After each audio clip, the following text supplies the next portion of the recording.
Seconds Out Boxing at the Chris Eubank Jr.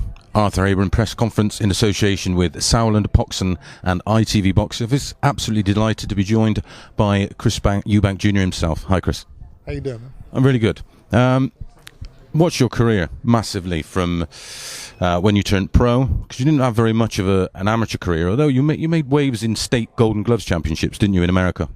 Yeah, I won a couple Golden Glove titles, but I only had 26 amateur fights in total, which is very small compared to most of other fighters. They have 100, 200 fights. So yeah, I had to build my way up. I had to learn in the pros. Yeah, I mean, you turned pro pretty, I was going to say, almost a novice with just 26 fights, although we've been in good company in America.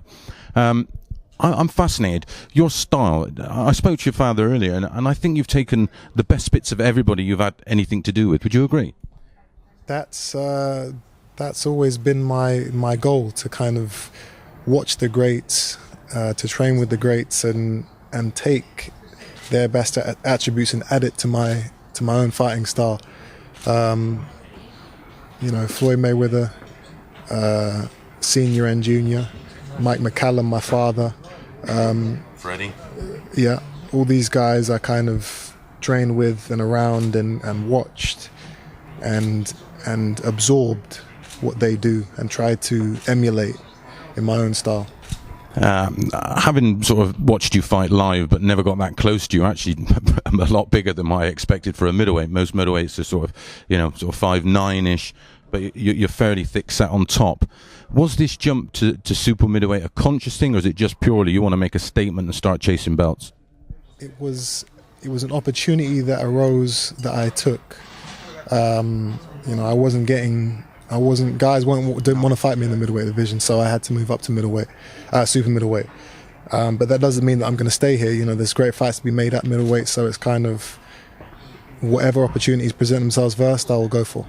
And obviously this fight gives you a bargaining sort, but it's going to be a tough fight. For me, it's not a sort of career-ending fight for Abraham, but effectively he can't afford to lose, so you're going to get a very, very good live version of Abraham, who's got masses of experience. What do you see as the sort of tactically? Have you watched a lot of him in your career? Not a lot, but I've seen enough to know what he is and what he is capable of doing. In my opinion, he's a very one-dimensional fighter. That one dimension is very good. He's very solid, but it takes a lot more than what he can bring to the table to defeat a fighter like me. Yeah, I think for me, from the outside looking in, it's one of those fights where you can actually swarm him.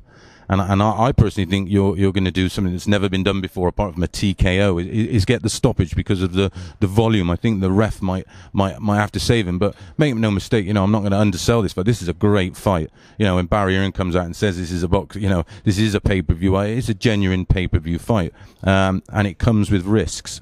Do you feel that Abraham will bring the best out in you, especially with your style? Is this something you're looking forward to facing a guy that a little bit similar with Billy Joe? You say similar in Billy Joe in terms of what? Because not in style. Well, for me, I think someone like Billy Joe, it put you on the back foot for the majority of the 6 rounds of the fights until you sort of found your feet, and then you started to push back and let your shots go. Is that something that you're conscious of? Because you know what Abraham's like. He's going to try and nick rounds off you. He's going to try and fight for 30 seconds of each round. And I know that you've upped your tempo now. You can fight for 3 minutes of a round. Is that something you would try and stop him from doing? Of course. He knows all the tricks in the book now. He's a veteran in the game, so he knows he has a game plan, and he will try and execute to the best of his ability. And my job is to not let him do that. He will try and steal rounds, he'll try and flurry and then take rests and stuff like that, but constant pressure, that's how you beat a man like this. Combinations and speed, and ferocity. I'm going to be ferocious in there. Yeah, I mean, as we're talking about style, you sort of, as we mentioned, people say you don't have power, but last time we needed a judge was 17 fights ago. But you don't sort of have that style where when you throw a punch, you're always looking to throw another punch and another punch and another punch off of that, which is probably why you don't have those too many one punch knockout shots. But this is a guy that's going to be stood in front of you, and he's going to give you them openings to throw them bombs. Again, that's why I think you will get a stoppage and do it and pull off a rare feat.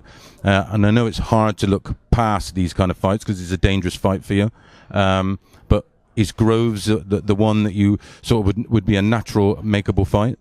Of course, he's a world champion now in my weight division.